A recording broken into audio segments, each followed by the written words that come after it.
Bismillahirrahmanirrahim. Assalamualaikum warahmatullahi wabarakatuh. Bismillah, alhamdulillah, wassalatu wassalamu ala rasulillah Sayyidina Muhammad ibn Abdillah wa ala alihi wa sahbihi wa mawalah. La hawla wa la quwata illa billah. Alhamdulillah, puji syukur marilah kita panjatkan kehadirat Allah subhanahu wa ta'ala. Salawat serta salam semoga tercurahkan kepada baginda kita Nabi Muhammad sallallahu alaihi wasallam. Alhamdulillah para siswa, kita bertemu kembali di pembelajaran pendidikan agama Islam dan budi pekerti ini, yang insya Allah di pertemuan kali ini kita akan membahas tentang bab kemarin tentang sumber hukum Islam. Kita masuk ke tajwid dulu dengan pembahasan yaitu tentang hukum mim mati dan mim atau nun bertasydid. Baiklah para siswa, alhamdulillah kita akan belajar ilmu tajwid kembali dengan judul yang berbeda dari sebelumnya yaitu tentang hukum mim mati dan mim atau nun bertasydid. Ini pelajaran yang kedua ya. Sebelumnya yang lalu ialah hukum nun mati dan tanwin. Nah, sekarang hukum mim mati dan mim atau nun bertasydid. Langsung saja. Nah, hukum bacaan mim mati. Hukum bacaan mim mati terbagi 3, yaitu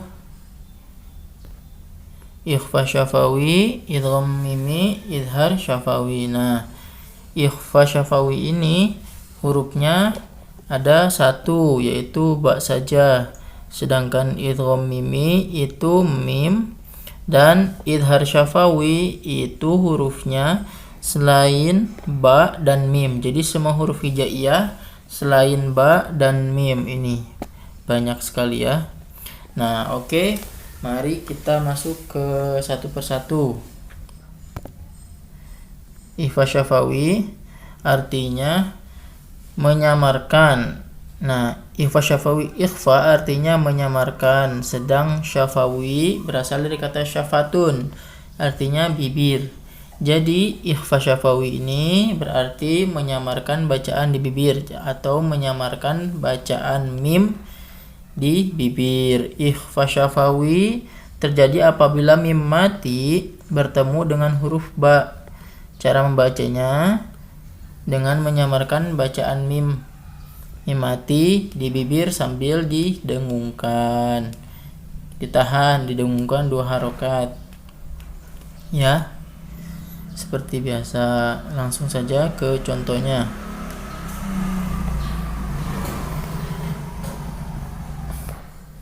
Ya, contohnya yang pertama,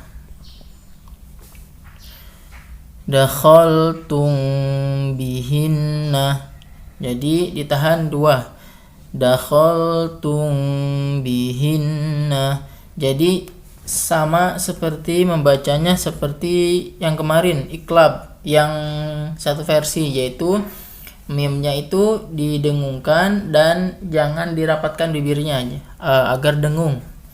Ya, bacanya seperti itu. Dakhaltum bihinna gitu. Terus yang kedua, i'tasim billah. Itu harusnya sukun ya mimnya. I'tasim billah. Itu. Selanjutnya, tarmihim bihijaratin. Tarmihim bihijaratin. Nah, gitu. Selanjutnya yang keempat, wahum bil akhirati. Wahum bil akhirati. Oke. Jadi seperti itu bacaannya. Selanjutnya ialah idgham mimi atau biasa disebut idgham mislaini atau idgham misli atau idgham mutamathilain, banyak artinya. Jadi sebenarnya kata dasarnya itu kita tahu bahwa idgham dan mimi, ada idgham ada mimi. Idgham itu seperti biasa memasukkan huruf yang satu ke huruf yang lain gitu. Cirinya idgham itu pasti ada tasydidnya. Kemudian mimi itu dari kata mim yang disukun dan yang ditemuinya di huruf yang idgham mimi tersebut. Jadi coba nanti akan paham. Jadi kenapa idgham mimi? Karena mimnya ada dua gitu.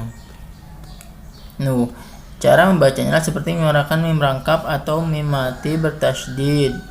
Idgham mimi terjadi apabila mim mati bertemu dengan huruf mim. Jadi di tulisannya itu ada mim dua gitu. Mim mati dengan huruf mim gitu. Mudah saja. Contohnya ya. Nah, ini mimnya dua. Jadi kenapa dua? Nah, kenapa disebut idgham mimi? Nah, mimnya ada dua. Jadi mim satu yang sukun dan huruf mim yang di depannya gitu.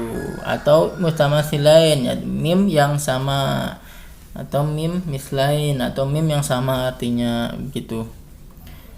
Ya. Nah, contohnya nomor 1 dibaca 2 harokat ya. Seperti kam min fi'atin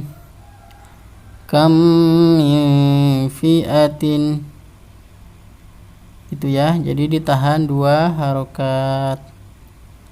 Kam min fi'atin, begitu. Selanjutnya nomor 2 walakum ma kasabtum, ditahan ya. Nomor 3 lahum masala. Nomor 4 afara'aitum ma tumnun, ya begitu. Jadi ditahan 2 harokat. Selanjutnya ada izhar syafawi. Nah, ini izhar.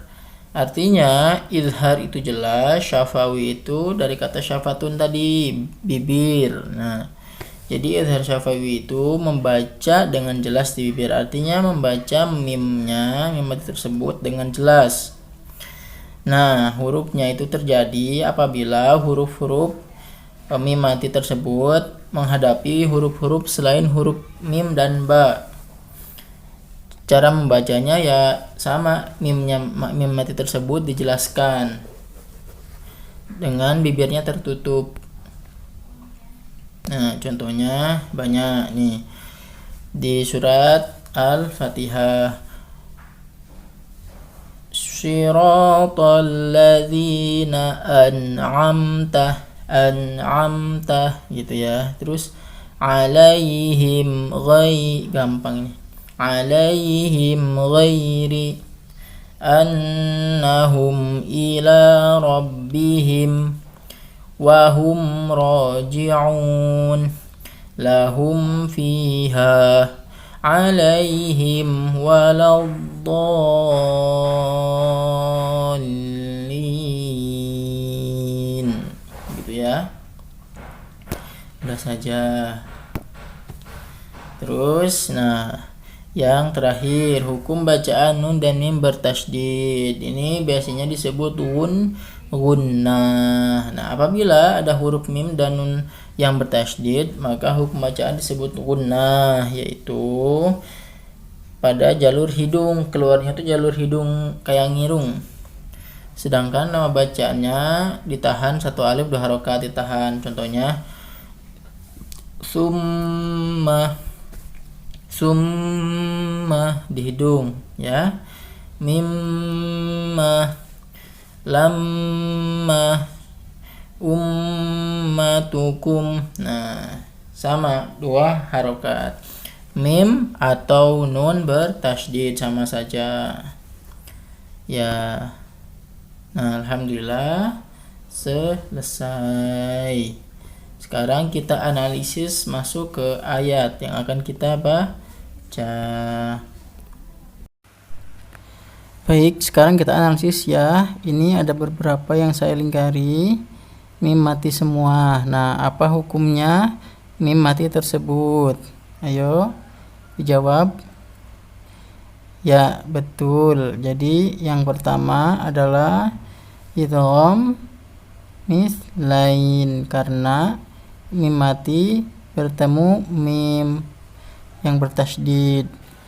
Cara membacanya asabathum musibah, dari ditahan 2 ya.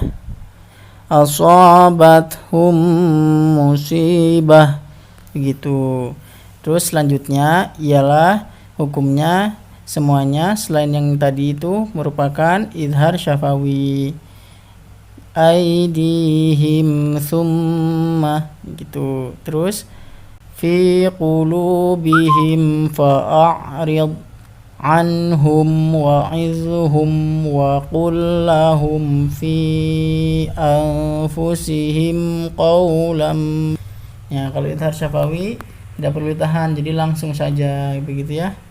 Jadi jelas, intinya mim yang disukunnya dibaca jelas.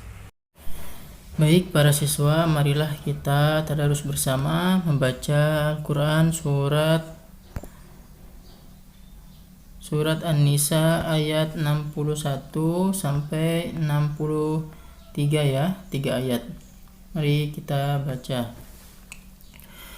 A'udzu billahi minasy syaithanir rajim. Bismillahirrahmanirrahim.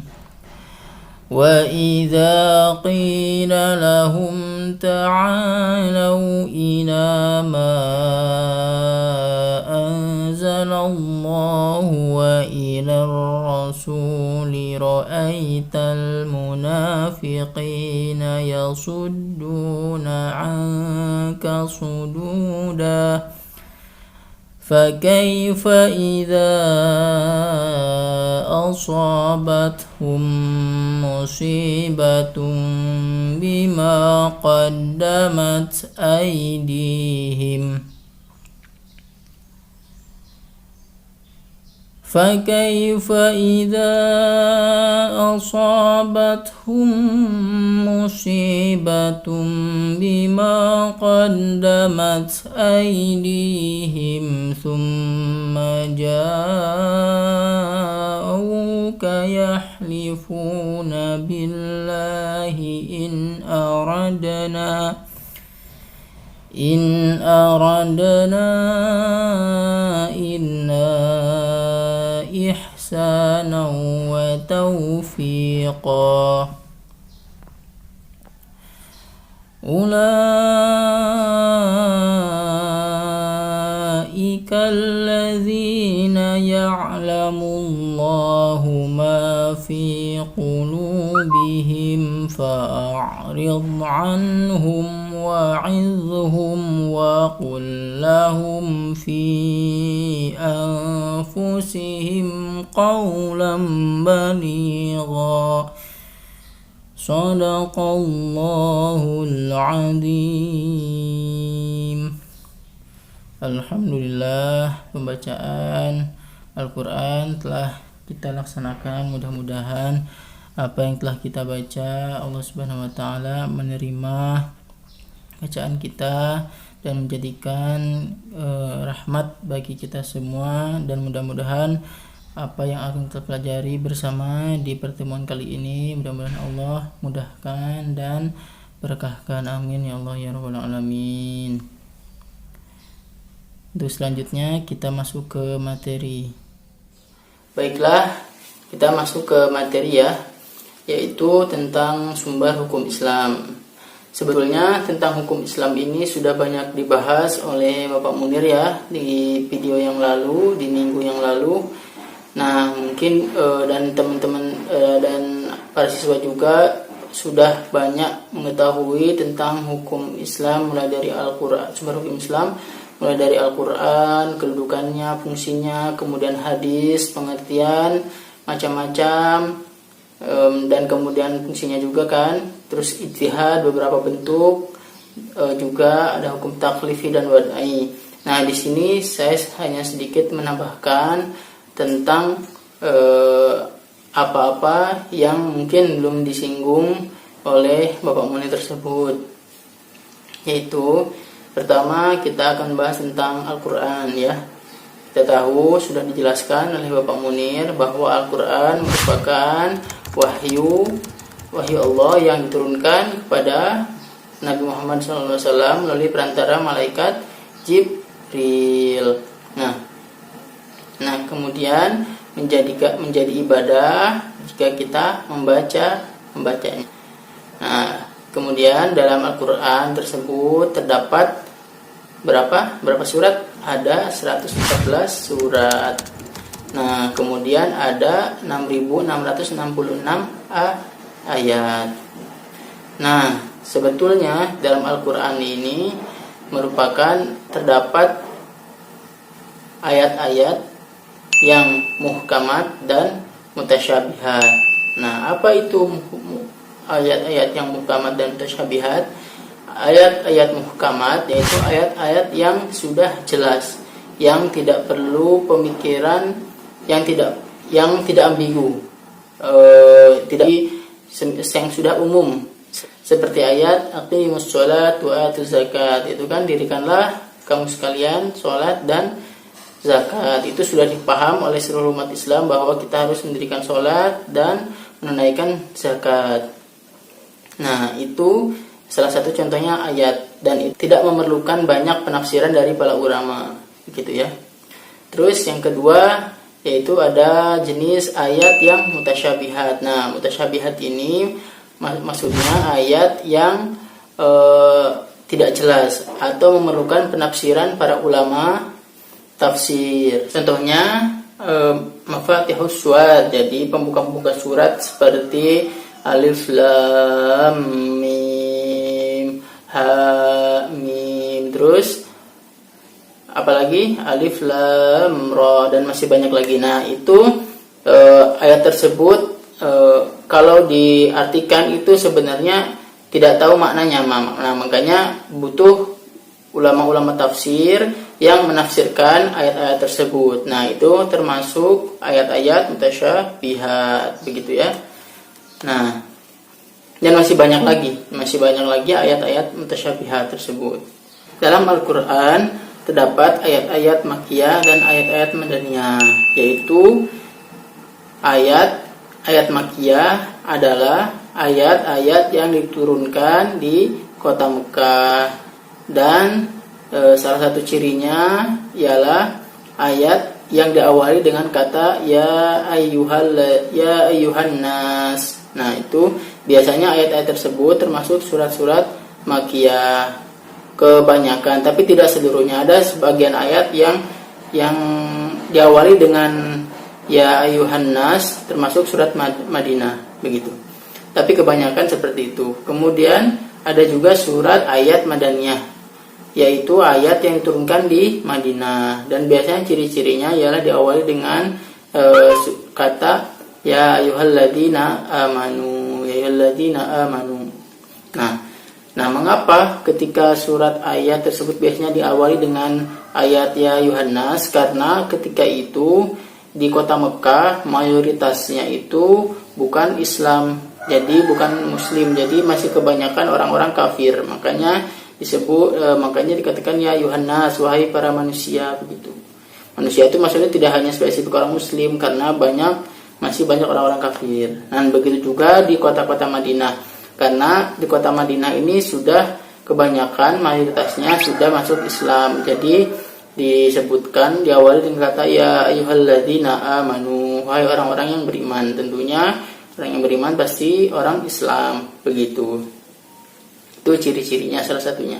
Tapi kedua tersebut ada sebagian ayat yang ya ayyuhan nas, tapi dia diturunkan di kota Mekah. Begitu pula dengan ya ayyuhalladzina amanu, tapi diturunkan di Madinah. Nah, itu seperti itu. Kemudian ciri-cirinya juga ayat Makkiyah adalah biasanya ayat tersebut ditujukan untuk orang Mekah, dan ayat Madaniyah ditujukan untuk orang-orang Madinah, begitu. Selanjutnya adalah saya ingin sedikit menambahkan tentang hadis yang mungkin belum disinggung oleh Bapak Munir. Jadi macam-macam hadis itu ada 3 kan. Kemarin itu bentuk hadisnya ada hadis qauli, ada hadis fi'li, dan hadis takriri. Nah sekarang macam-macam hadis dilihat dari kualitasnya. Ada hadis sahih, ada hadis hasan, dan ada hadis dhaif. Nah, tapi sebelum masuk itu, dari hadis itu ada dua bagian, yaitu ada sanad dan ada matan. Sanad adalah urutan atau rangkaian orang-orang yang meriwayatkan hadis sampai ke Nabi. Lalu matan adalah isi hadis tersebut itu apa.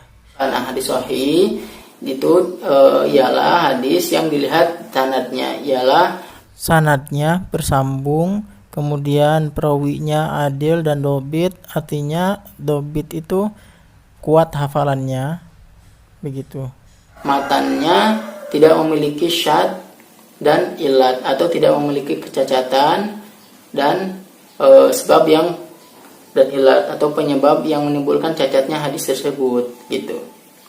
Kemudian ada hadis hasan. Nah, hadis hasan ini setingkat di bawahnya hadis sahih. Nah, hadis bedanya adalah perawinya itu kurang kuat dalam hafalannya, begitu.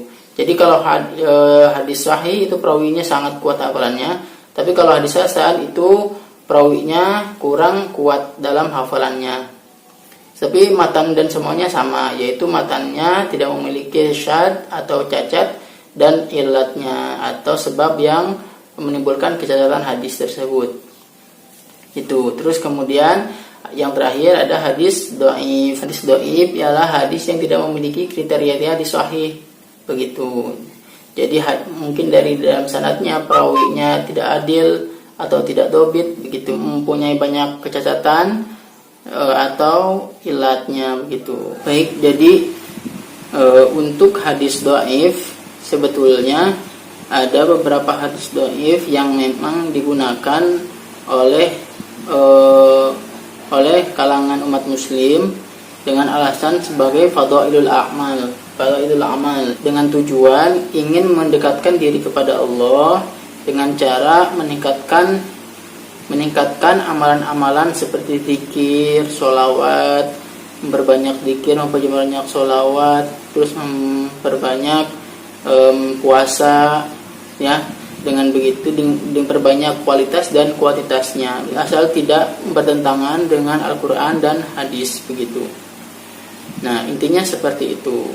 Seperti di kalangan Nahdiyin, ya, misalkan NU itu banyak hadis-hadis dhaif sebetulnya, tapi digunakan sebagai fadailul amal, begitu. Dan ini boleh saja, begitu. Dari keseluruhan pembahasan ini, mulai dari video Bapak Munir sampai saya ini sedikit menambahkan. Jadi kesimpulannya bahwa dalam mempelajari agama Islam sebetulnya kita harus hati-hati. Jadi utamanya dalam menafsirkan Al-Quran, apalagi dalam menyikapi fenomena-fenomena kehidupan sehari-hari di zaman kita saat ini, karena seringkali banyak kalangan-kalangan tertentu yang mudah membid'ahkan, mudah mengkafirkan sesama umat Islam, padahal jika kita telaah lebih detail bahwa sebetulnya itu bisa saja digunakan seperti tadi dalilnya itu urf.